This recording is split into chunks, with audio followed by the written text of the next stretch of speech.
Never Lola once, Lola gets, and little man. Greetings from Castle Goring from Nikki, Aurora, and from me.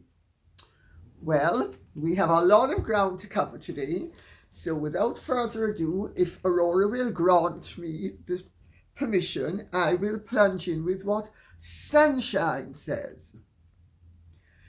And I'm going to skip the nice compliment from Sunshine and plunge in with, do you have any view on Prince William changing law firms from Harbottle and Lewis to Mishcon de Rea? Also, the appointment of Nick Loughran to Invictus. I've been told that one or two crazy people on the internet all say that William has changed from Harbottle and Lewis to Mishcon de Rea because he's going to sue Catherine for a divorce. And since Mishcon's represented his mother in her divorce against King Charles when he was the Prince of Wales, he's taking a leaf out of Mummy's book. Oh, and lest we forget, pigs fly. Pigs definitely fly.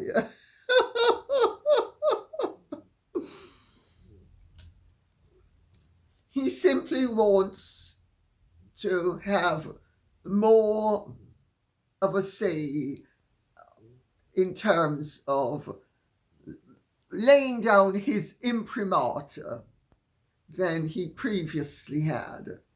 Also, Harbottle and Lewis might have good solicitors, but so do Mishcon de Rea. I know in the 80s I was represented by Mishcon de Rea. No longer. I am now represented by the wonderful Gerard Cookier, who was Chief of Litigation at Kingsley Napley. And he has now represented me for nearly 30 years. But you rarely follow your solicitor. So, or you meet someone and you decide, this is the solicitor I want to have representing me, and you follow him or her. So that's how that one works. I'm afraid all those crazies who think that they are looking at a divorce are going to have to look again. Oh, well, definitely no point looking in the direction of Norfolk or Windsor.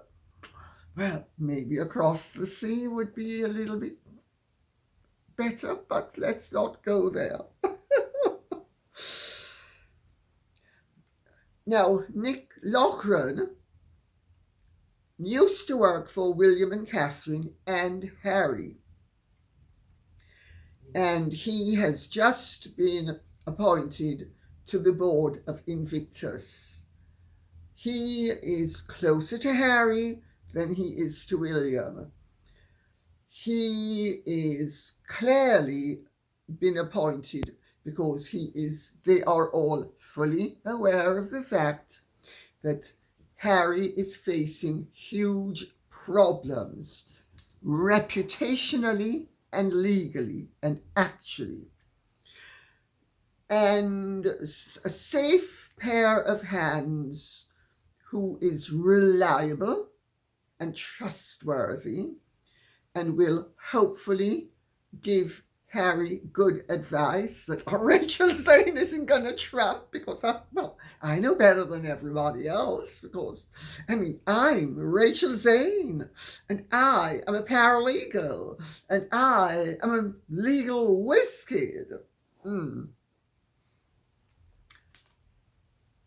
Harry is going to be going through an extremely difficult phase. Let's put it that way and leave it at that. because I have a lot of ground to cover today and I'd like to cover as much of it as I possibly can. Ginny says, I laugh when I hear Markle and spread in the same sentence. No, my dear, what on earth could you possibly mean by that? Oh, why would you laugh when you hear spread and Meghan in the same sentence? I don't understand. Could someone enlighten me? Oh, well, I suppose I'd just better go to Grand Central Station and catch a train. And maybe if I go to one of the outposts that Grand Central Station services, I will learn there what possibly Ginny S. means by her remark. Ginny, is that where I'm going to be able to buy all that spread? Says I, being naughty. Ginny Palm says, Meghan, she has had the company's Snow Commerce, which is rated -1 for being non-compliant and disrespectful to customers by not resolving complaints. This was reported in the American press. This is the reason for the reported sold out in 15 minutes. Well, first of all,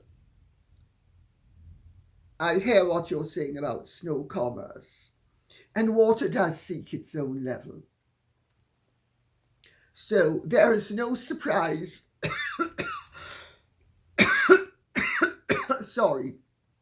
there's no surprise there that Meghan would be going with a firm that is renowned for not being compliant and being disrespectful.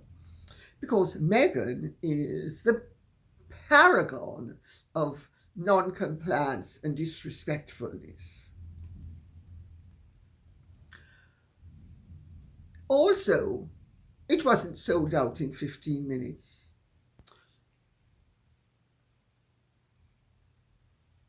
It wasn't really sold out at all, because most of the products that are on offer aren't available to be purchased. You can't sell out that which doesn't exist. That's number one. So that's the first sleight of hand that one needs to consider. The second sleight of hand one needs to consider is that the quantity of the produce that was available and was on offer to be purchased was so slight that all it needed was 2 worms and a duck to go quack, quack, and fly in, and all of a sudden everything was sold out. And again, I have to point out, pigs fly. Maybe we should try this little piggy. This little piggy will fly instead.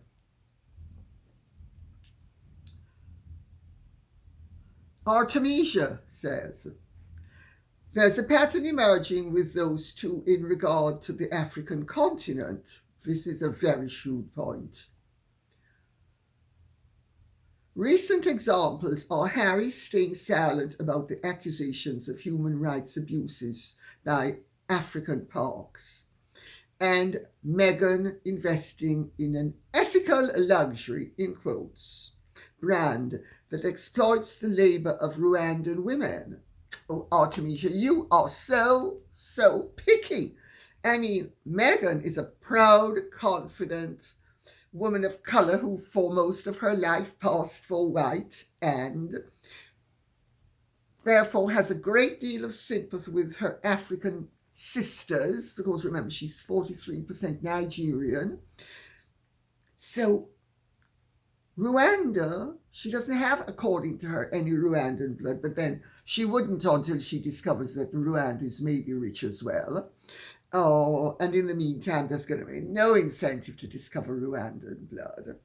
However, I think Meghan's very generous. I think those women are paid, 10 cents an hour? I think that's very generous.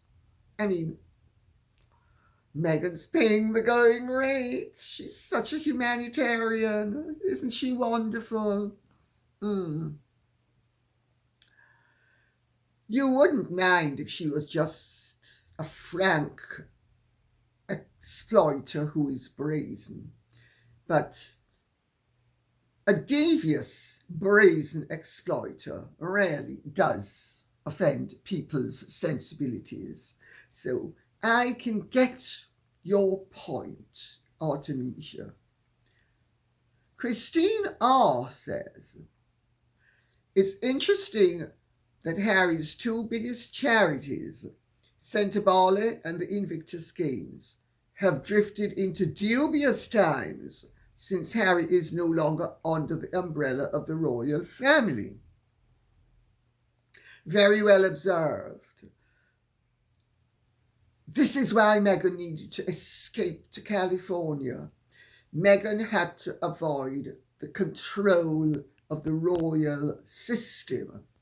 It's all there in the first and the updated versions of my book, Meghan and Harry, The Real Story. She was determined that she would milk the situation for all it was worth. After all, there was no point in marrying a royal dunderhead, a royal Romeo, and having to oblige him in all sorts of ways. When Harry met Sally, so exciting. When Harry met Meghan, very exciting. The thrill of it all. She was thrilled by the prospects of money and position, and he was thrilled by what she was going to be, shall we say, providing in terms of flattery, to be gracious about it all. Well,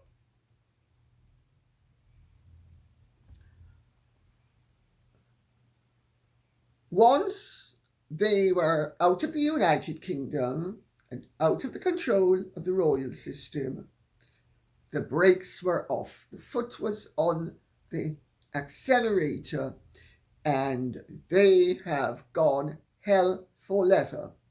They thought they were going to billionaire status. They have gone to pariah status. They've made money, but not as much as you might have been led to believe. Significantly less than you would have been led to believe. Those figures of 120 million and 20 million all being bandied about, utter rubbish. The only figure that bears any approximation whatsoever to that which was announced by their PR people would have been the Penguin Random House book deal for Harry. And most of that was earned by Harry as a result of Penguin Random House manipulating the system so that they would turn it into the outstanding bestseller that they did, to their financial detriment. But not to his, because the publishing contract requires that the author be paid the percentage of the RRP, recommended retail price. So the book was selling for, I forget what it was, just say for argument's sake, $30, and it was discounted immediately and never rose above $15, except on very rare occasions. And people were buying one and getting two, so that the Nielsen figures would reflect two sales, which meant that Harry was receiving royalties on 2 books, but Penguin Random House was actually selling each of those books for $7.50. A huge loss maker for Penguin Random House. Well, Sentebale has been, according to Dr. Sophie Chandauka, Sentebale has been tremendously mismanaged. Now, I want to hear what the Charity Commission have to say about all of that. I am not leaping to any conclusions until I hear what the Charity Commission has to say. Because there is a difference between mismanagement and rather more untoward conduct. And with due respect, I do not think that there would have been flagrant untoward conduct. And Harry, remember, has had very little to do with the charity. He only went to South Africa once in the previous 6 years. Meghan has had nothing to do with it effectively. Oh yes, showing up. And of course, they have used the fundraising for the charity to exploit their connection with it in terms of their Netflix deal, which is actually really very improper conduct. However, putting that aside, I think that you will discover that at the end of the day, mismanagement is not quite the same thing as some of the dastardly things that people are hoping and saying will come out. I don't think they will. Invictus, well, there are huge concerns and have been for some considerable length of time at the way Harry and Meghan have been mismanaging their appearances at the Invictus Games. And again, the brakes have been off, but now that, what's his name, Nick Loughran has been parachuted in to Invictus, I think that's damage control. And I think that is to stabilize the situation, because otherwise Harry will really be up a creek without a paddle in a boat that has sunk. So, because he will actually have been with 2 boats that sank. So,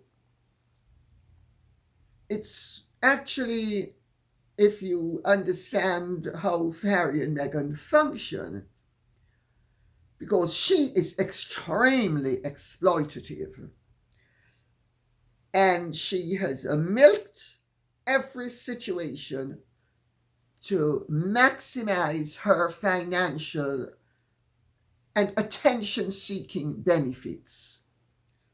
And notice I didn't say reputational benefits, because all her activities have resulted in her being reviled. And he's followed. Well, let's just hope that what he's getting is worth. And how much is he getting now is the question.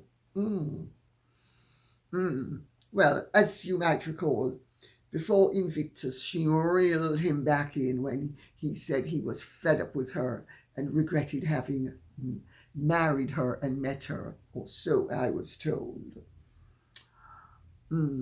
I gather that things are really rocky at the moment, and Harry's distraught not only about what's happening, but also, of course, Meghan's very busy doing her own thing, and has come out with the line which I mentioned a year and a half ago, separation of their professional interests. So, and what that has meant is anything that she does, he has little or nothing to do with, but anything that he does, she can parachute in and milk for all it's worth. So, very interesting. As I used to say to my ex-husband, isn't it interesting? Anything that is ours is yours. Anything that is mine.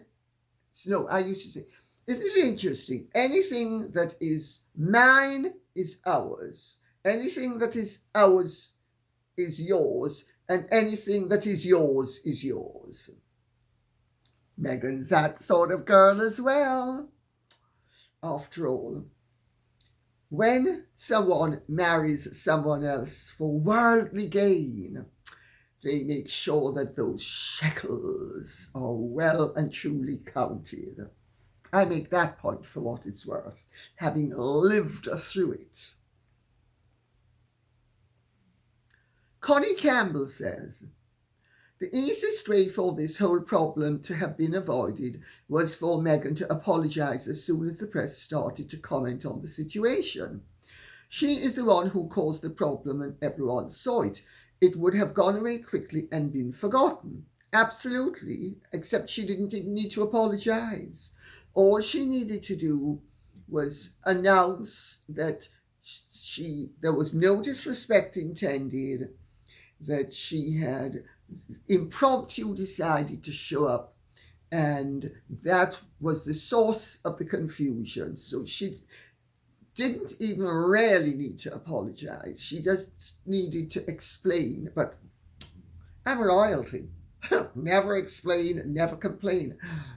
Unless, of course, I'm complaining about everything you've done to me, and then I have to explain how I feel. But otherwise, never explain, never complain. But she wanted Harry to strong arm Sophie Chandauka into lying about the situation and making a complete idiot of herself to vindicate Meghan's appalling behaviour, which was self-evident to anybody who had seen it, and anything Sophie Chandauka had said to deny the undeniable was simply going to make her look ridiculous. And she quite rightly refused to do so. When you are appointed the chairman of the board of trustees, you have responsibilities. It's like when you are the chairman of a company, you have responsibilities and you have to abide by them. And if you are going to be guided by them, you have to adhere to the rules. Harry and Meghan, of course, are above the rules. But Sophie Chandauka was making sure she used the rules to prevent them making a fool of her, and then she has since then used the rules to pull the rug from underneath their feet and expose them for what they are, which is arrogant, impertinent, disrespectful bullies. Susan Westwood says, the very fact that the Sentebale charity is going to be investigated by the Charities Commission is a huge slur on Harry. Well, of course, it was done at the request of Sophie Chandauka. She's the one who requested it. The stinger has been stung. Meghan has abused people left, right, and centre all her life and escaped the consequences of her actions. They're not escaping the consequences of their actions anymore. It's as simple as that. And Harry is not escaping the consequences of his actions. What will the outcome be? I suspect it's been a brilliant ace that Sophie Chandauka has played, but that ultimately, when the dust settles, you're going to discover that the poker game wasn't worth £5 million. It was worth maybe $5 or $10. Let me put it like that. So let's leave it at that for the moment. But yes, it's a huge slur on Harry and on the rest of the board. And to what extent the slur will be found to have been justified is the moot point. I think Sophie Chandauka is a brilliant games player. I think she knows how to play the game very well. And they have been bested at every turn by her. And ultimately, the Charity Commission's findings are going to be a damp squib unless they find that there has been serious malfeasance at the charity, and they're not going to find that. And I'll tell you why they're not going to find that. Because Sophie Chandauka was herself a trustee of the charity for, I think, 6 years before she became the chairman of the board of trustees. So I don't think that it will be anything but inefficiency, etc. And in the meantime, though, it will have put Harry and Meghan in their place, which is where they belong. Everybody in life has a place. I've always said to my children, the two most important things in life are knowing how important you are and how unimportant you are. Unless you know how unimportant you are, the importance that you possess can be misused. And of course, if you don't know how important you are, but only know how unimportant you are not using that which you have been given by the good Lord. The parable of the talents spring to mind.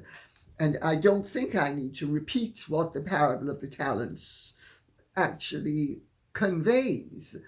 So, Rose Hedge says, Alex Rayner did Harry no favours by speaking on his behalf, as his statements seem distasteful.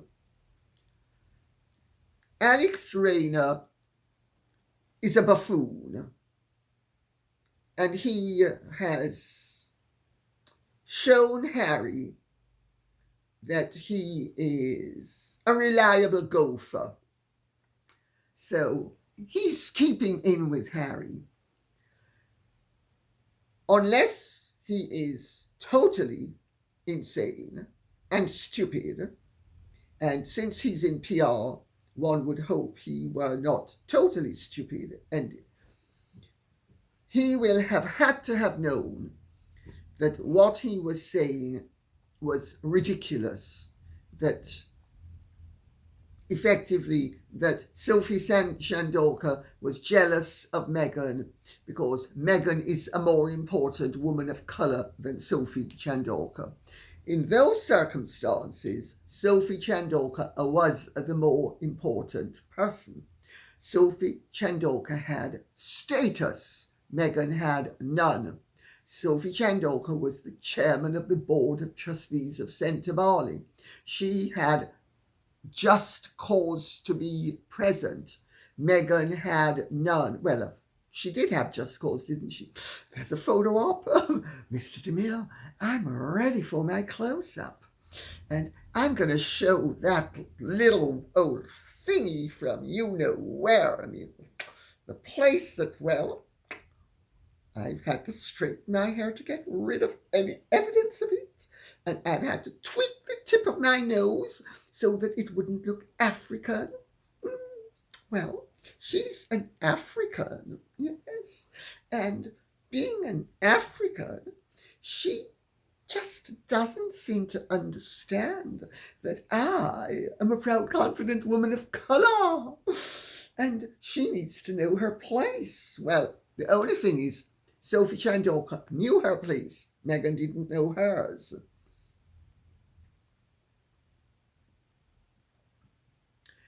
Alex Rayner has made such a fool of Harry. Now, I suspect Alex Rayner is not a total imbecile, because in my generation, Eton was a repository of imbeciles, well-bred.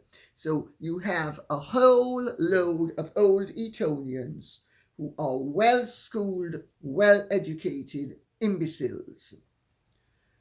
It takes you a while to realise just how dumb they are, because they've been so well-schooled. I speak from experience on the subject, incidentally. That doesn't happen nowadays. The academic standard at Eton is very high, and Alex Rayner is of the generation that actually can't be stupid. He may be a buffoon, but he can't be stupid. But he has been a faithful Mercury for Harry. He has delivered the message loud and clear, and it is an outrageous and disgraceful message to have delivered. But it shows the arrogance and the contempt that both Harry and Meghan have for Africans, because Harry and Meghan are the ones who are showing their disdain for a black woman by using colour in the way they have. Why would a purebred African be jealous of Meghan?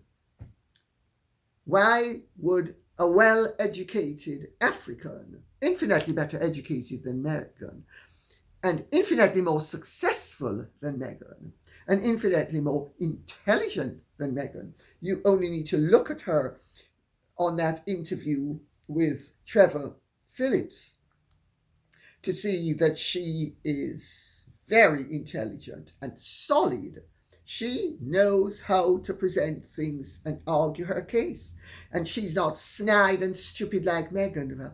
Well, if you say so, Oprah, I mean, I'm not going to say that they're racist, but since you said it, well, I'm not going to disagree with you, because I'm so pretentious and affected.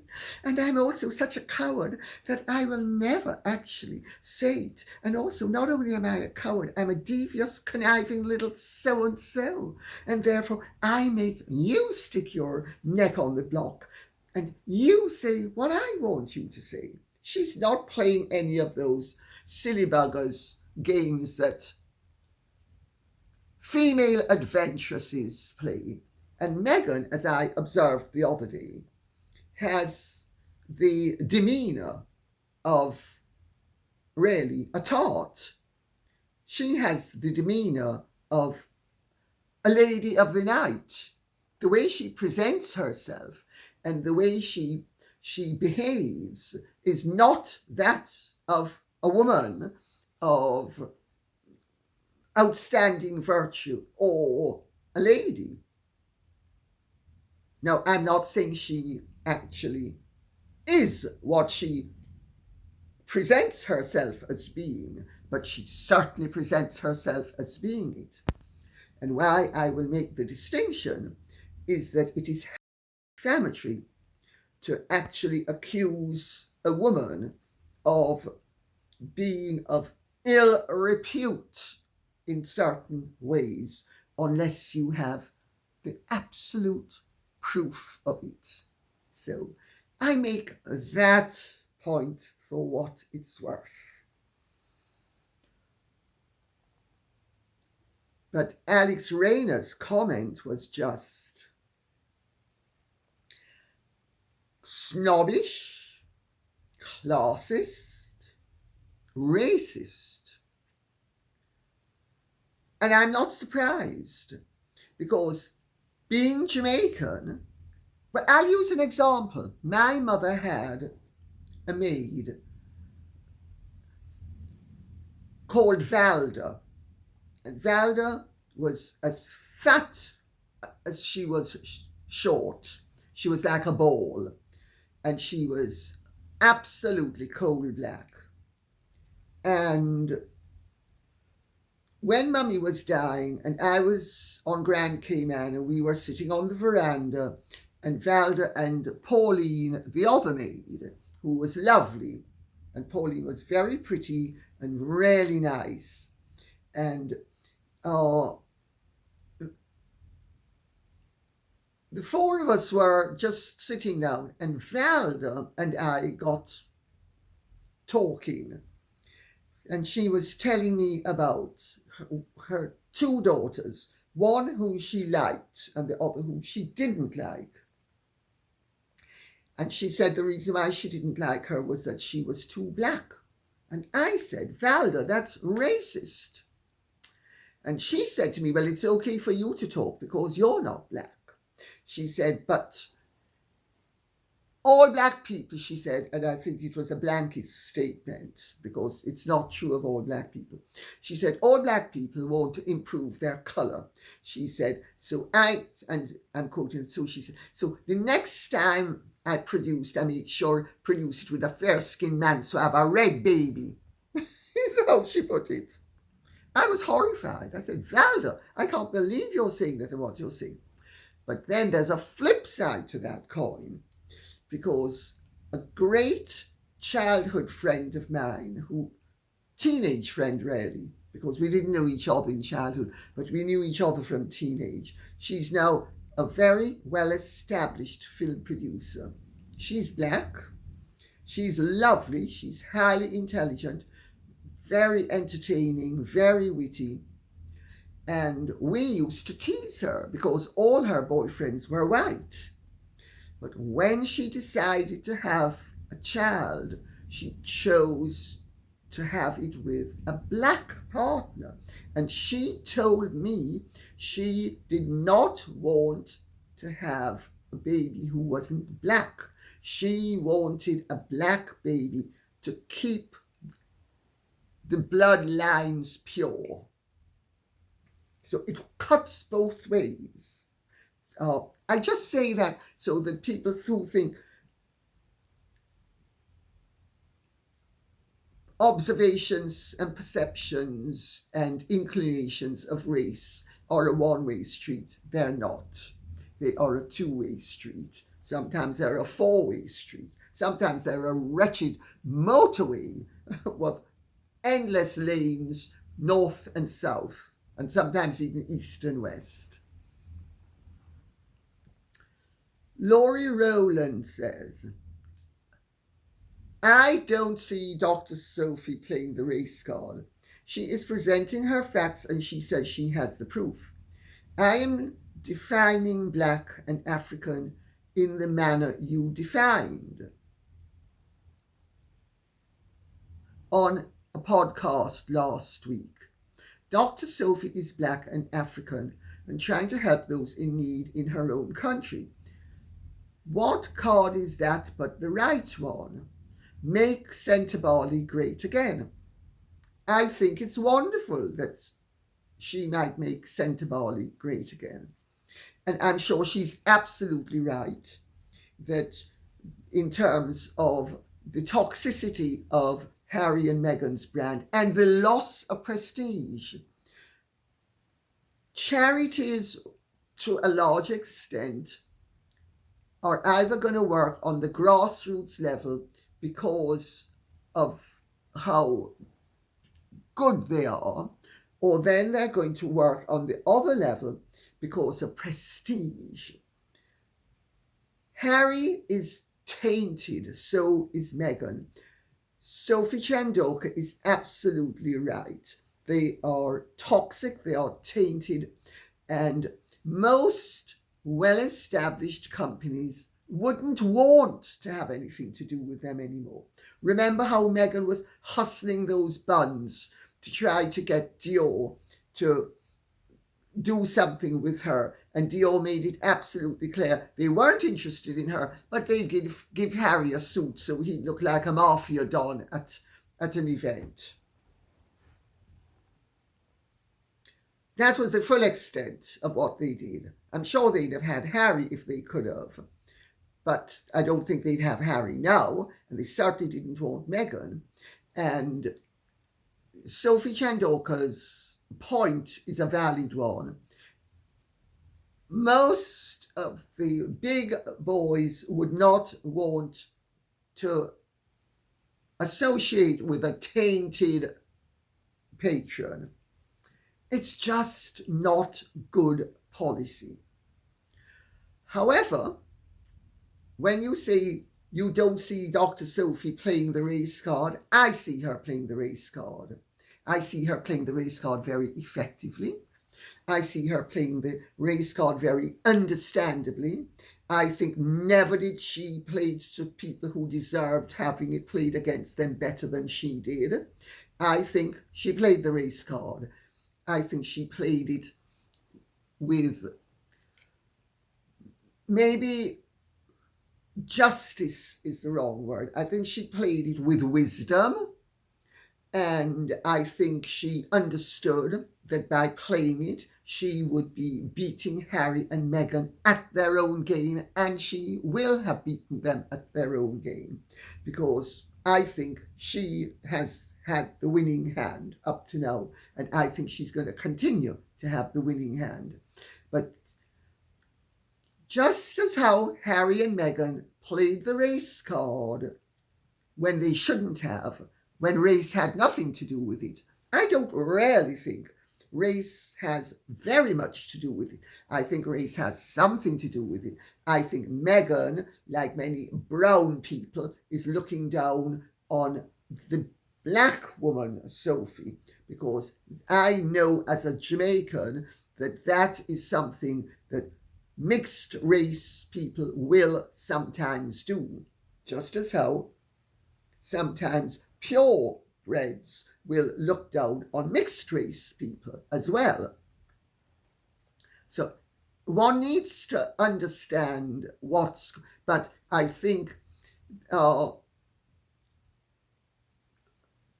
she didn't have to play the race card, because their behavior is so off the wall and so inappropriate and so totally snobbish and disrespectful and condescending that even if race had nothing to do with it, she would still prevail.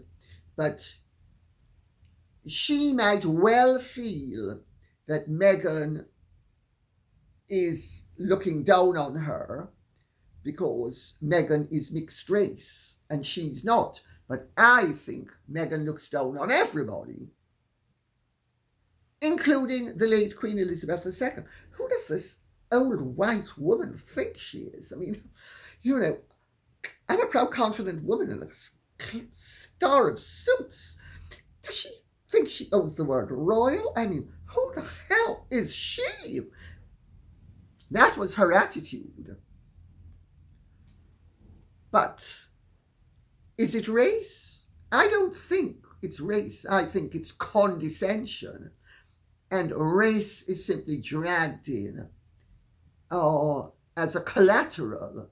But I don't think race is the overriding factor. I suspect that Sophie feels that Meghan's disdain has something to do with her race. And she could be right. But Meghan would still be looking down on her, even if she was a blue-eyed blonde. So, to what extent is that race? Or is that just arrogant snobbishness and condescension. I make those points for what they're worth. Cat's All Cool says, whatever Harry or his representatives say, the rude and disgraceful treatment of Dr. Chandauka by Meghan Markle was displayed for all to see during the polo presentation on stage. Yet another example of Harry and Meghan's deluded self-importance and disdain for everyone whom they consider inferior to themselves, which is everyone. That's everyone, big block capitals. Cat's All Cool says, even Queen Elizabeth. Point well taken, I just made it. And we will end with a different subject. Another cheap and vulgar hustler, and I wouldn't believe another word out of her mouth either. Virginia Giuffre. Suzanne says, Virginia made money by selling herself and then made money by complaining about it. Absolutely right. She was very much transactional. And I'm afraid I do not agree with people who say because she was 17 years old that she didn't know what she was doing. The age of reason, according to the Catholic Church, is the age of 7. I see 5-year-old children knowing the difference between right and wrong. Certainly by the time they're 8 years old, every child should know the difference between right and wrong. And if they don't, it means they are sociopathic or psychopathic. That's what it means. And is it any surprise if they then grow into fully blown sociopaths and psychopaths? Shouldn't be to anybody, because it's a total lack of knowing the difference between right and wrong that helps to make people sociopaths and psychopaths. And AJA says, and she has been very successful at both, selling herself for money and then complaining about having done so. Absolutely right. It's very interesting that Virginia Giuffre has popped up when she did. Very interesting, but I do not think it's necessarily connected, but it is of interest. And we will close on that note by saying thank you very much for listening. I hope this has been of some interest to you. If it has, please keep the questions and comments coming in so I will know what you would like us to be speaking about. Thank you so much. Take good care and Godspeed. And if you have truly enjoyed this, would you care to like, share, subscribe, press the notification bell, and take good care. Bye-bye.